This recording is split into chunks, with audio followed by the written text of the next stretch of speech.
it's not too long before we get to hear from the woman herself. Her sister told me earlier, oh my God, we've got a whole evening of people just being nice about Emma. We're so used to this. Can someone just be a bit mean to her? No, it's not going to happen yet, is it? It's definitely... She's used to a lot of positive coverage. Come on, she deserves it, she deserves it.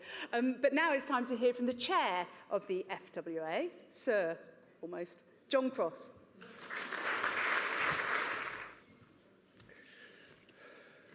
Don't worry, I won't keep you too much longer before we hear from the leading lady tonight, but the speeches give me one hell of a hard act to follow, I must say. They've been incredibly emotional, incredibly personal, I think, absolutely wonderful, and so much respect in the room, which is the case throughout the whole of the ballroom, really. But I hope everyone is enjoying their evening as much as we are on the top table. It's been a real honour, I think, to hear from Vic Akers, Carly Telford just then, Fran Kirby, and indeed even Sir Alex Ferguson's video message. We're in the presence of greatness tonight. Emma Hayes, we're here to salute you. And here, thanks to our great friends at Sky Sports, is a video by some way of introduction, as if she needs one, to our very special guest of honour. Sometimes I feel like throwing my hands up in the air. I know I can count on you. Sometimes I feel like saying, Lord, I just don't care. But you've got the love I need to see me through. Emma Hayes has done it again.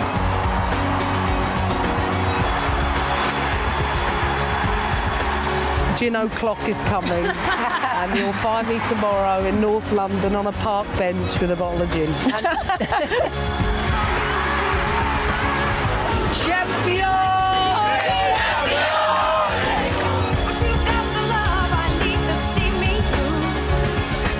London is blue, and when the third goal went in, I was simply purring.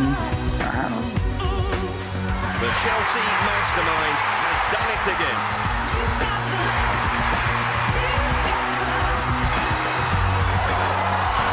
What have you done, Sam Kerr? Oh, I'm not going to sit and give you a load of crappy platitudes. And I'm so proud of them players. Another outstanding performance from Hayes' side. You got the love.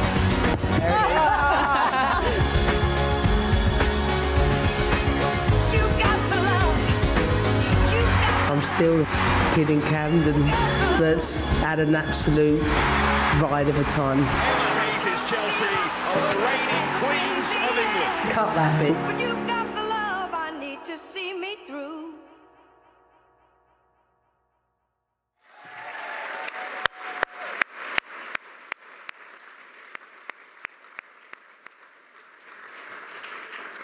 First and foremost, I feel incredibly proud and privileged as chair to stand in front of you and introduce our guest tonight. But I would like to start, if I may, by thanking our wonderful family of sponsors. Without them and their incredible support and backing, nights like these simply do not happen. And they are supporting the organisation and our members while helping in a variety of other different ways. Thank you so much to them tonight. I'd also, please.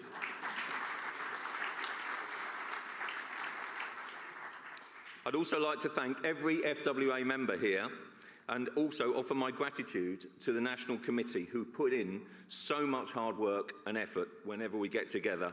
Thank you also to Jacqui Oatley, who is on that committee, and as I'm sure you'll all agree, has been an absolutely wonderful host tonight. Thank you, Jacqui.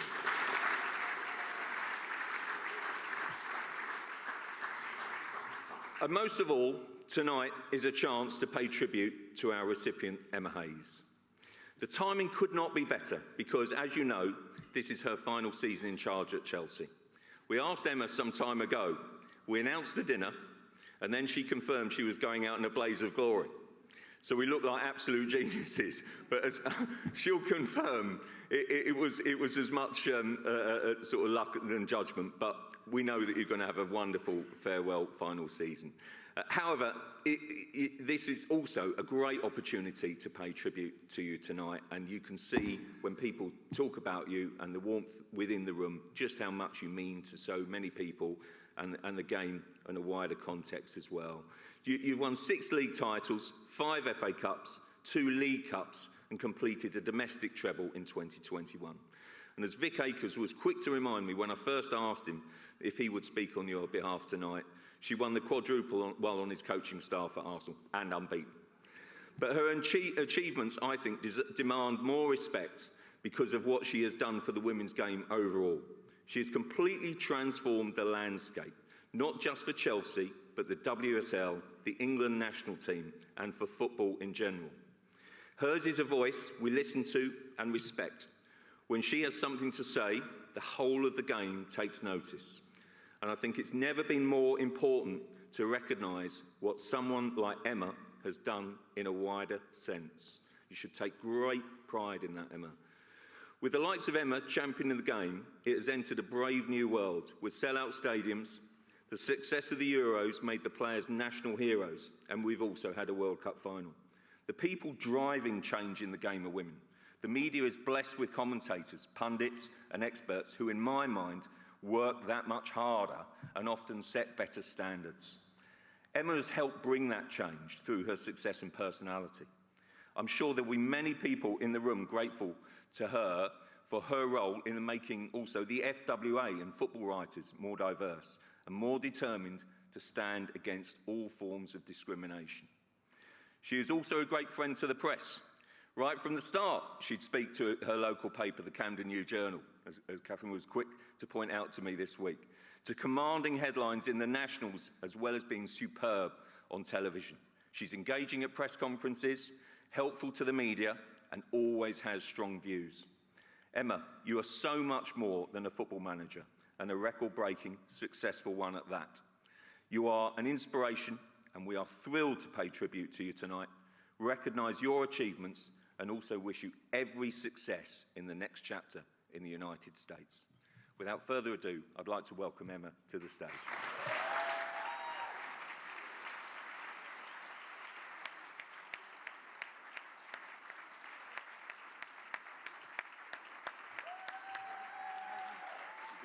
You deserve this. It's a wonderful. Thank you.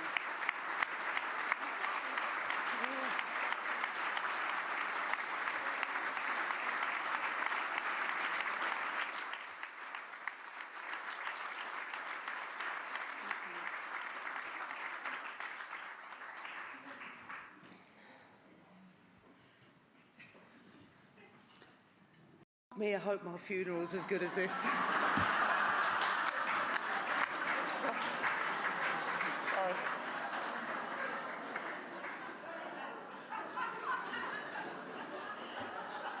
I have to break the tension somehow, sorry.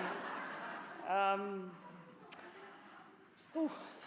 want to start out by saying a big thank you, Mr. President, I've been told to call you.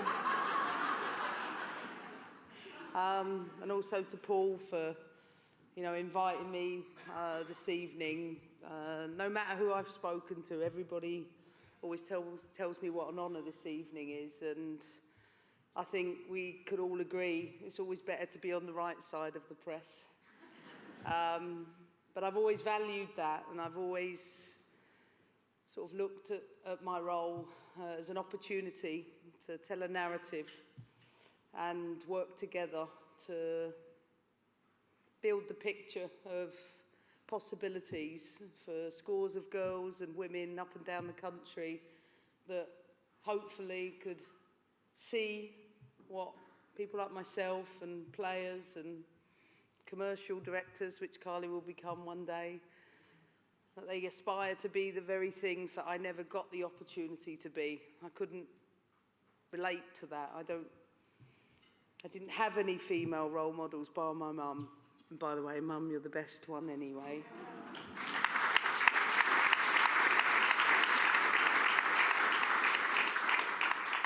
And I remember them moments. I mean, we all know I'm a Chelsea fan through and through, but I had a small love for Tottenham Hotspur as well growing up. But that was back in the day. But I aspired to be Glenn Hoddle growing up because you certainly couldn't be Fran Kirby or Carly Telford.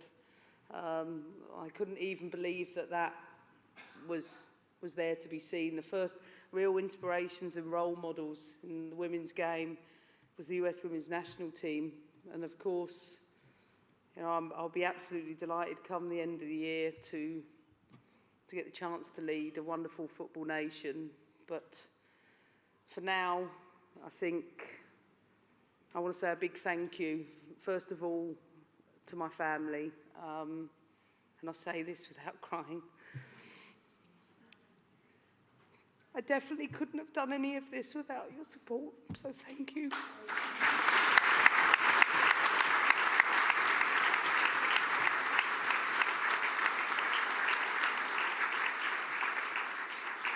I remember back in the days, I'm from the Yellow Flats in Camden, which is not too far from here.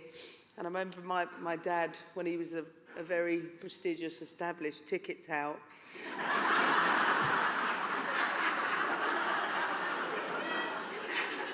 And we used to drive to the Landmark Hotel when he dropped some tickets off to American clients. And I used to sit outside and think, that's a posh hotel. I'd love to stay there one day. Well, here I am.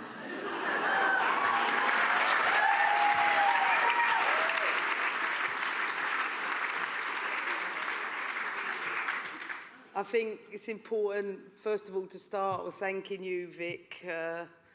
My first coaching role model was a young player coming through Arsenal and watching the standards you drove day in, day out at a time when, you know, when I think about what I've achieved as a coach, you achieved significantly more, but you taught me the most important and fundamental values that were important to team, and that was family. And that look after your players, look after your people, and that all the rewards will come from that. And I thank you because even as an assistant coach at a time when we were competing for the quadruple, I never forget that moment when Arsene Wenger wouldn't let you come to a game because you had a men's game somewhere, and we took the team to Russia. And I remember ringing you before the game and you said, let's play Jane Ludlow at the back. And I said, I don't think she'll do very well there, Vic. I'm going to play Kira there. And you said, no, it's not going to work. I said, I think it will. And he said, it better. Because if you come home and lose that game, I said, it's not going to happen. Anyway, we played the Russian champions, Jacqui, in this stadium where there were soldiers sat either side, stamping their guns. And Julie Fleeting, our striker at the time, plus Kelly Smith, put the team in a commanding 5-1 lead. And there was me gloating at the side of the pitch when all of a sudden our goalkeeper, Emma Byrne, decided to chuck the ball in the back of the net to make it 5-2. She did it again. It was 5-3. And at 5-4, the centre-back that I had proposed to put centre-back took an elbow in the nose. It splattered everywhere. I might add, Russia gave her the best nose job I've ever seen. But at 5-4, I felt myself shrinking on the touchline, thinking about the ramifications of coming home with that. Thank goodness we held on at 5-4, and the team came back. We had a semi-final, then go on and win the quadruple in some of my most memorable days. And you taught me a lot about humility beyond winning. And I thank you for being such a great teacher, and your words and your friendship for me and my family meant the absolute world. So thank you for that, Vic.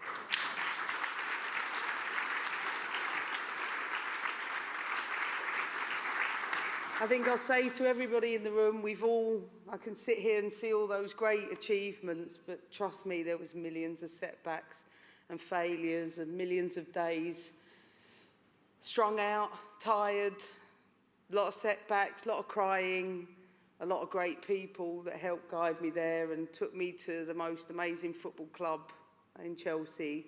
And I've had 11 plus years being a part of a family and building a culture and an infrastructure and hopefully an industry, or influencing an industry to expect the very best for girls and women. And I wouldn't change a single day. And I am when I listen to Fran and Carly speak, all I keep thinking of is the very, very challenging times you have as a coach and an athlete. You know, that it's not always rosy, as Fran said, and there are tough moments, whether it's cutting players, whether it's selling them, whether it's benching them. But I've always wanted to do it with a degree of humanity, because I think it's important. No one wants to work for an arsehole. It's true, it's true. And I say that because we have a choice, and nothing gives me more pride than watching these women go on to be what they are beyond their football careers and see the leaders that have become. I want to thank all the people I've worked with, the staff I've worked with at Chelsea in particular. Some of you have had to put up with my crap for so long. You deserve a medal for that many times over. And I think beyond, you know, there's so many people I want to thank, but I especially want to make a mention beyond my agent who's in the room, an amazing, beautiful person, Jo Tung. I want to talk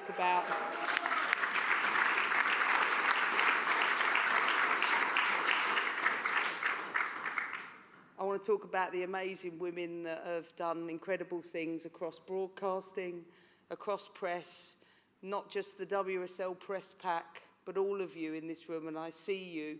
You've done lots of amazing things. It's great to see such a diverse room. I was absolutely terrified to see a stuffy room, and I'm delighted it's the opposite. All you amazing women, you've done amazing things, and I've loved working with you. Keep demanding, keep pushing. Even though there's dark days, remember you're all beautiful and you're all brilliant.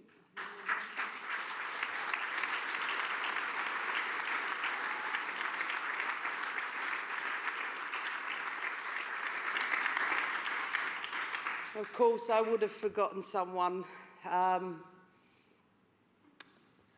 But I want to say thank you to my dad, my most amazing person. And without him, I wouldn't be here. So up there, please lift a toast to my dad. I love you. I miss you. Thank you for making me, with my mum, the person I am. And thank you all very much for your kind words. Thank you.